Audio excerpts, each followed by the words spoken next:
Welcome, everyone. My guest today is Lead Analyst Logan Mohtashami to talk about where home prices are going this spring and what he expects for mortgage rates. Logan, welcome back to the podcast. Did you know that we just had the fastest home price crash ever recorded in history? Were you aware of this?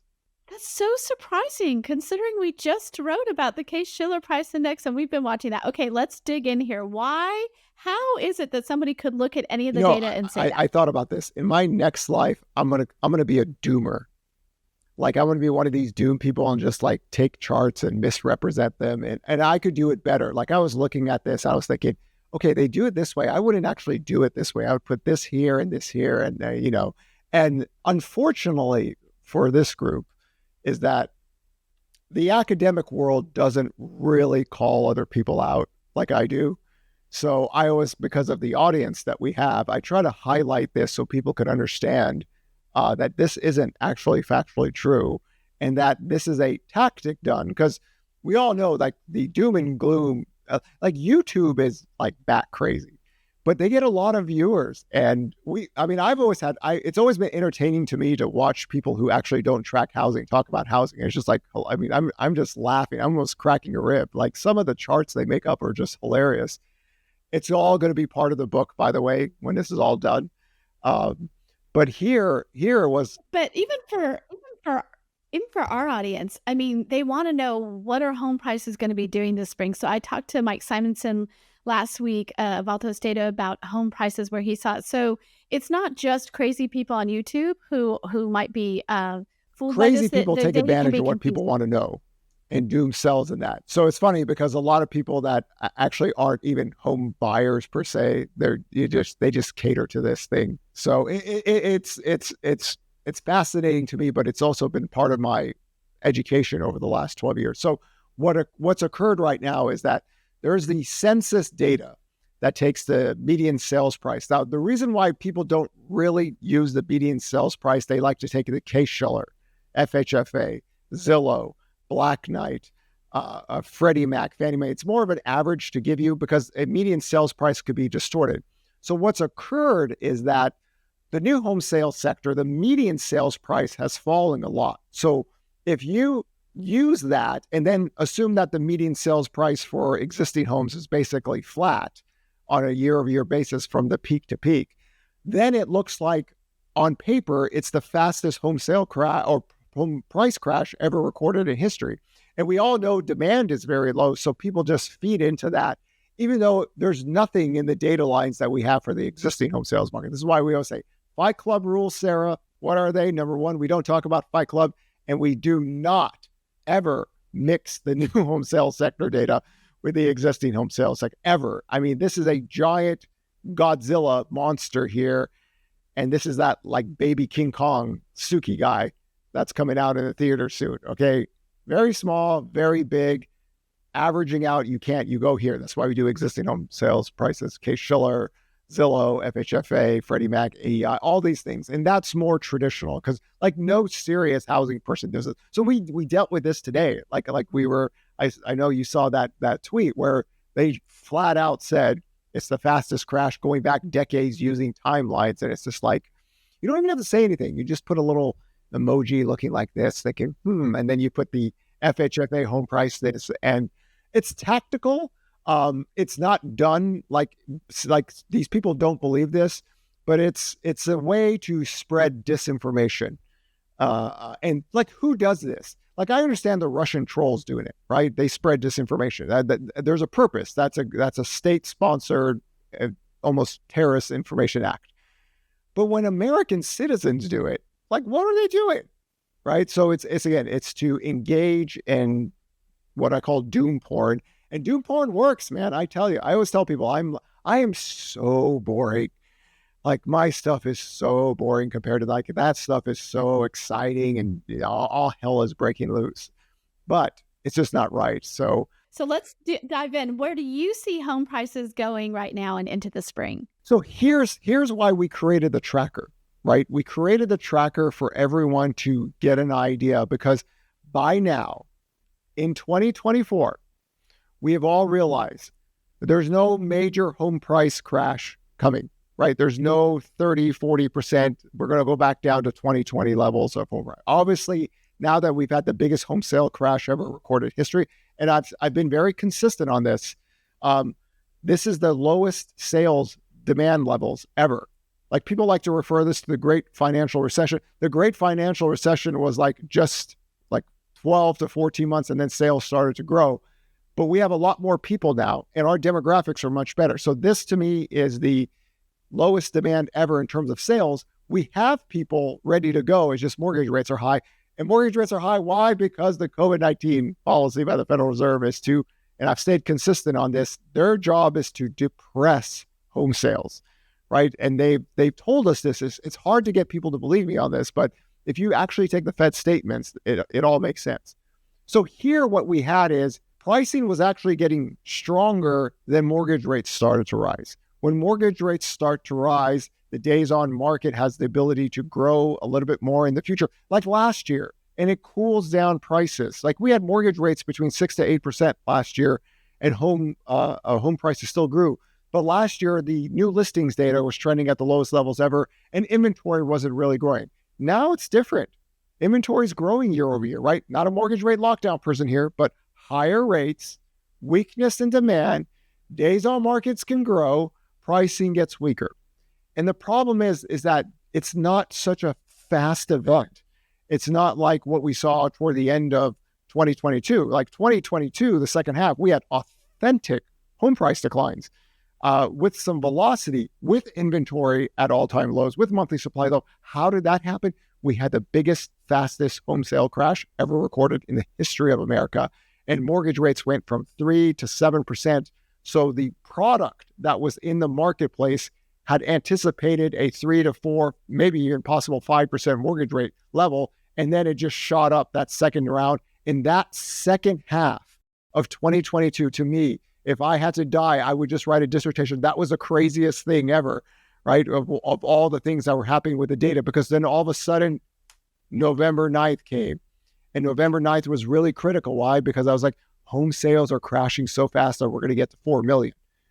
Even though we were barely under 5 million, that I said, this is how crazy this data line is.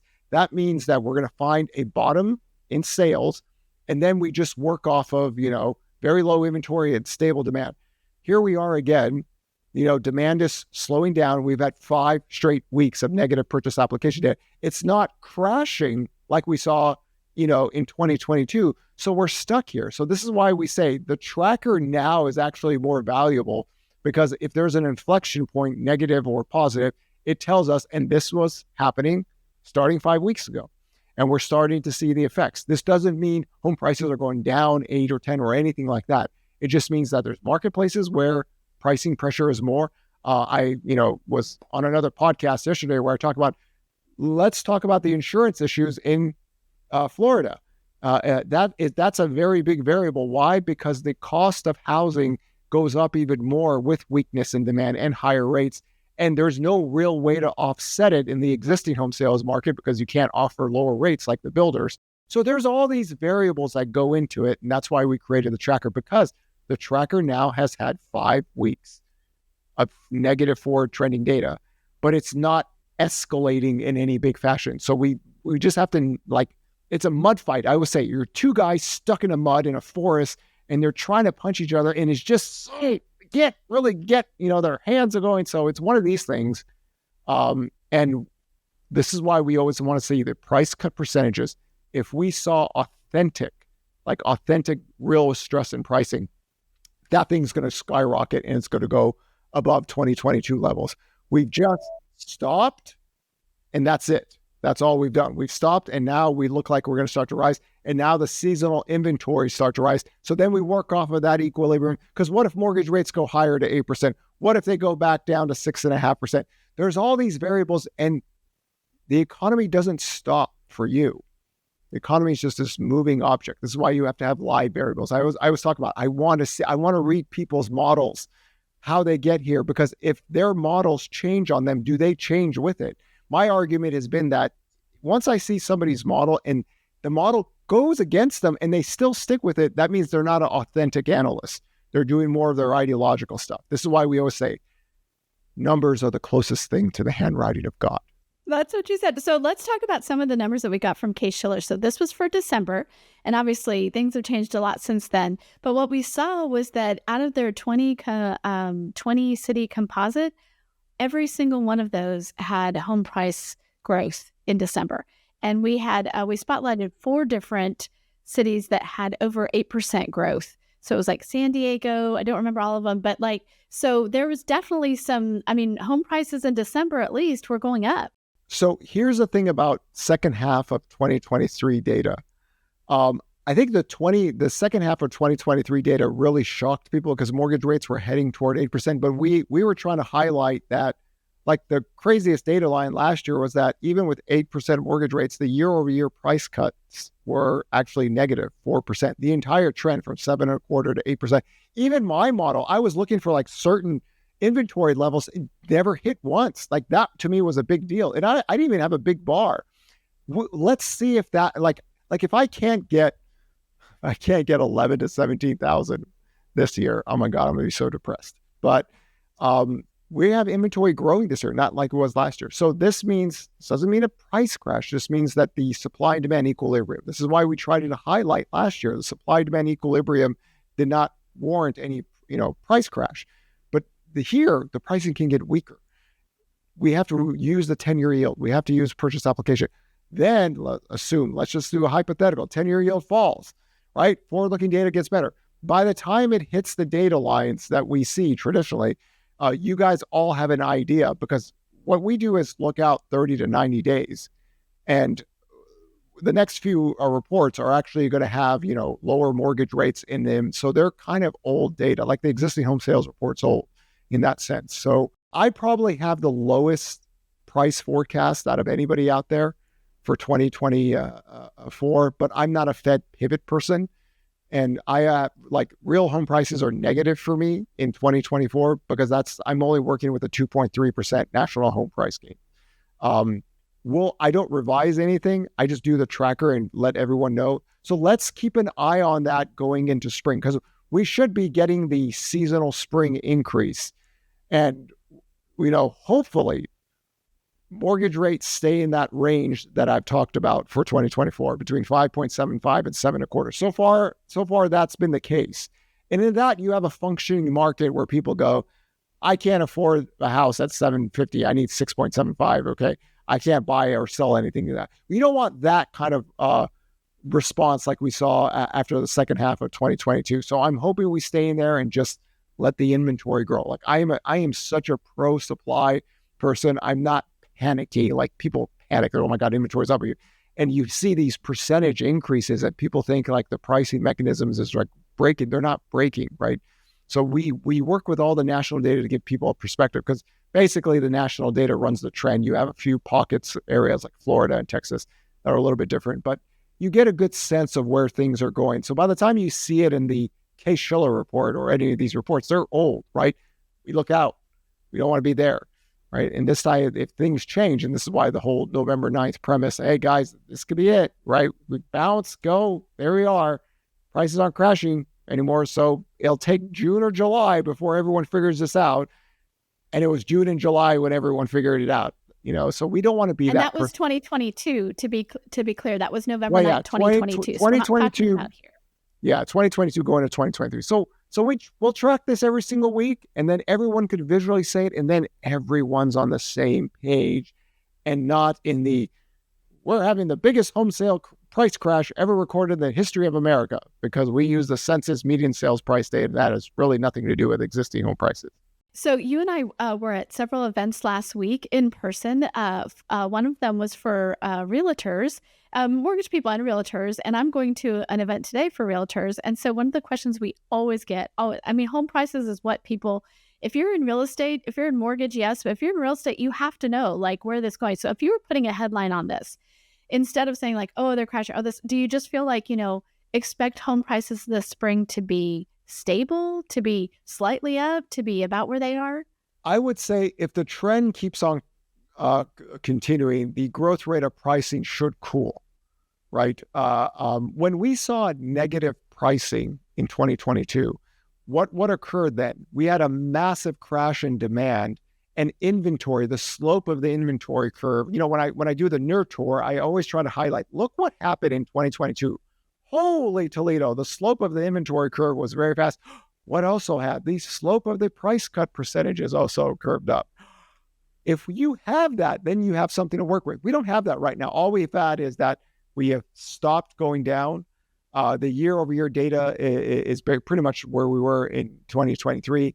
And now the seasonal increase of inventory, and then we just do that battle. So as of right now, it looks like you're still going to get price gains. A lot of people are much higher than I am on home price growth. So I have my own kind of view on this. But if that occurs, price growth should slow down from what we currently had early on in the year. And it really depends on, again, for me, it's all about the 10-year yield. By the time you all see this podcast, the PCE inflation data has come out. We always talked about that 10-year yield channel between this little battle right here. The tracker said, okay, as long as we don't break above 4.34%, okay, but we don't want to get above here. It's tomorrow's or today's event that you'll see this can be something that breaks upon that. And then we have to work with, are we going back to 7.5% to 8% mortgage rates? What does that do today? We know what it did. Does that actually get new listings data to come down again? So there's all these variables. We just want to get everybody in a room, focus on the data so they can visually see it, because if it gets negative, then by the time, you don't want to wait 3 months for something old. You just want to look at it today and the future and work off of that. So let's talk about mortgage rates, right? So we've talked about home prices. Now let's talk about rates, which means we're going to talk about the 10-year yield. It has been kind of interesting to see. So just to set it up, you had a channel that for your 2024 forecast, similar to your 2023 forecast, you have a channel that you expect the 10-year yield to operate within based on the way you look at it. And it has held. It'll test the line on both sides, but it has held so long. So what are we seeing right now? We are a few base. I think the last time I saw this, we're like 4.28. So 4.25 was my peak.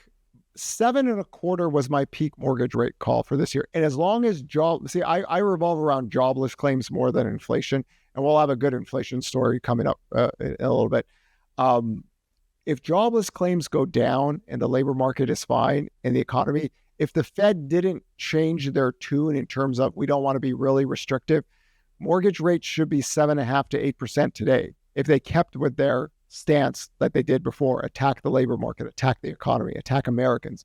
Okay, so they've gone away from that. And right now, the bond market's having this battle at 4 point, which is the 4.34% was very critical last year to the upside and critical to the downside for me as well. So here we are. We'll see if this occurs. But one thing that I got wrong is that even though the 10-year yield was trading a little bit above 4.30%, we never hit 7.25 mortgage rate. So that means the spreads have done better than I thought they would. So that's why, rates are, we wouldn't even get 8% rates again if the spreads are better this year, if the 10-year yield goes up. So in this context, tomorrow's a big day.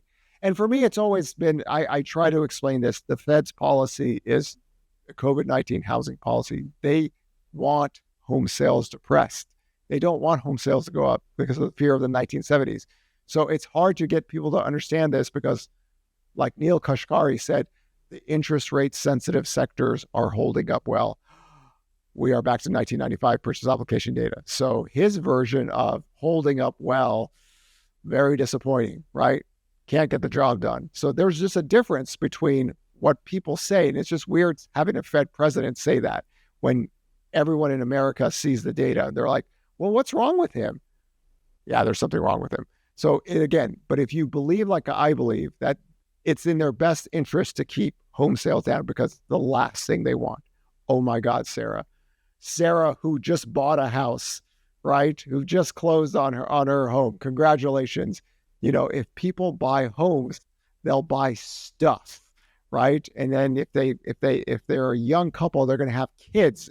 And the Federal Reserve can't print babies, but humans can. And when you print babies, you have more stuff you have to buy, and that's inflationary. And that was the 1970s. So they kind of like, no, they don't want that. Unfortunately for them, they can't control the builders, right? The builders are paying down rates. So here's a good thing. This is something that I actually disagree with the Mortgage Banking Association. They came out with their purchase application. They said, new home purchase application in January is up 19% year over year, and because of inventory, there's just it's not an inventory thing. We have more inventory this year.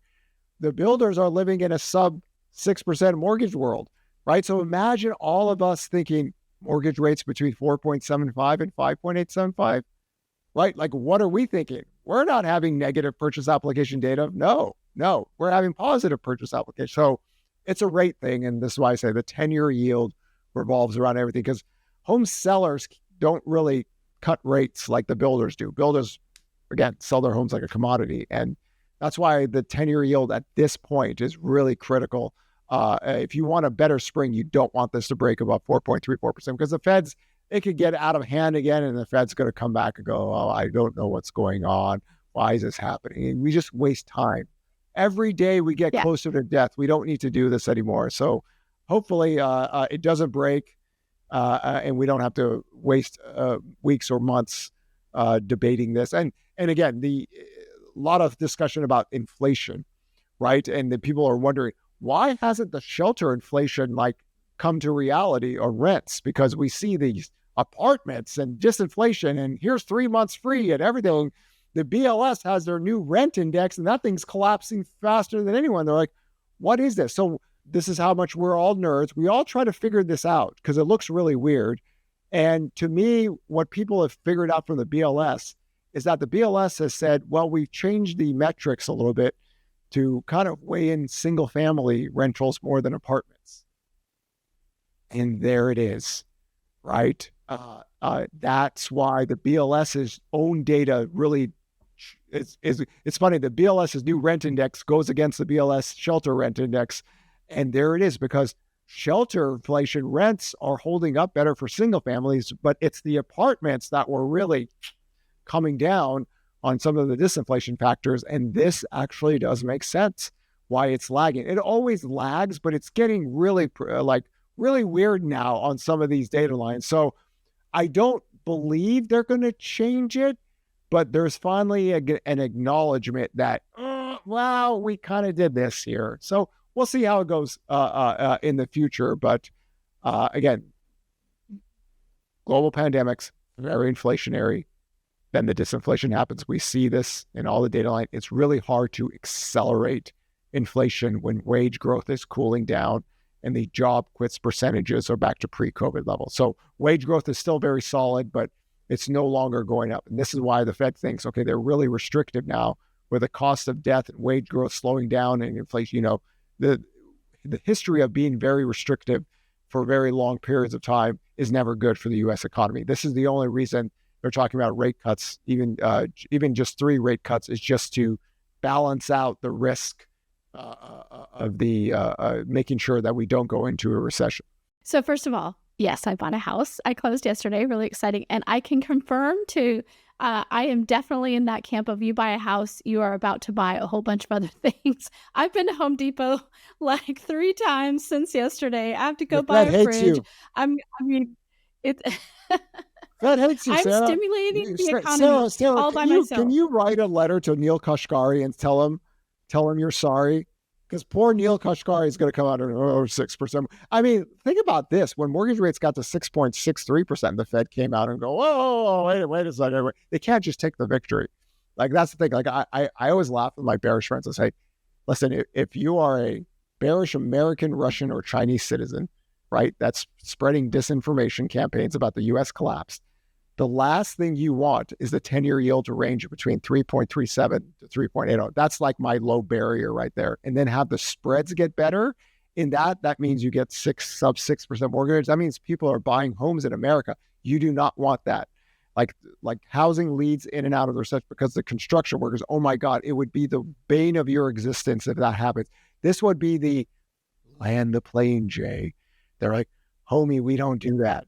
We're old and slow. I go, I know you guys are. And they're like, yeah, you know us well. So it's just this.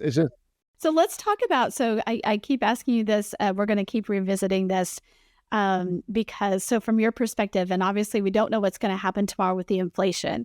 But, closer to 6 or closer to 8, or are we just holding steady on rates? I mean, in theory, we should be near 8 right now because the jobless claim. I go off jobless claims. Jobless claims headline almost went under 200,000 again. Okay, that means that, because I don't believe the Fed pivoted. If the Fed pivoted, we're not having this discussion anymore. But my concern is that I don't like being near key technical levels when nobody knows what the Fed really wants, right? So that to me is a dangerous game. It's one thing if they all said, we believe in a neutral policy. We no longer want to stay higher for longer because we don't want to risk a recession. We don't believe the 1970s inflation will reaccelerate to 11 to 12, 13%. We don't think that's the case. So then everything changes, but they're not quite there yet.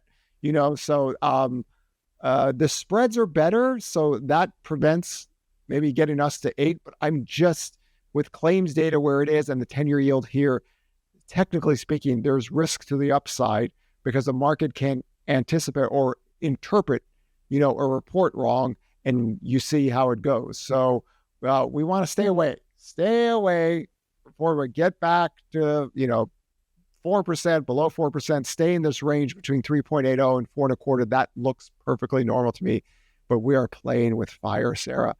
Oh, we are playing with fire right now. This is, when this podcast comes out, we'll see.